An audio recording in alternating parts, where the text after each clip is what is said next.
bafiwana kasi na biso na bete comme ça ba Jezabel te bango mutu basentaka bajo parce que au moins biso basi mutu to concevaka moi si mutu kumba kasemi moi si mutu yebi asa na mauvaise période ou bien na bonne période d'autant que que no coucher na mobala batu o yaza marié asa na 5 ou 6 enfants ça veut dire ça là on encore au senteye au vanda pour répondre fimo bo toka foi toka foin le roi qui pite ça dit moi si mo bo aboka ma éducation mo bo mabe ba l'accès ko bo na famille na bango a profiter ce qu'on a minorité tika ba azo c'est quand on a séduction azo jouer rôle à Jezabel aya c'est comme quand ba maman mais que tel matin une seconde na fête et ni ko ba ke moto so tout vanda pour idéologie mikolo et ni ko ba ke ngana mo kitana ki pa vipa azane mutakalamba ya mutajero kao baninga batika discours tout temps azana na moi gaz ba nini yo penon de tina suko sile neti di papa la gomme et puis bino so bobo takana ba leader na expliquer bino ke bozo ba bata rouge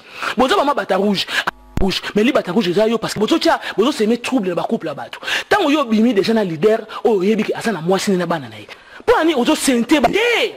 au moins ba fiwana kasi na biso na bete comme ça ba Jezabel te bango mutu basentaka bajo parce que au moins biso basi mutu to concevaka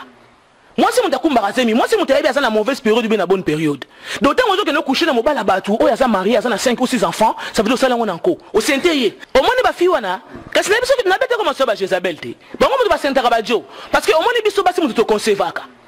moi si mutu kumba kasemi moi si mutu yebi asa na mauvaise période ou bien na bonne période d'autant que no coucher na mobala batu o yaza marié asa na 5 ou 6 enfants ça veut dire ça là on encore au senteye et ni ko le baté que non c'est l'association des malfaiteurs à Bassa Limbele on dirait association arnaque bozo arnaquer donc nazo beta lo seba na bofungola misu na makambo yo fois compte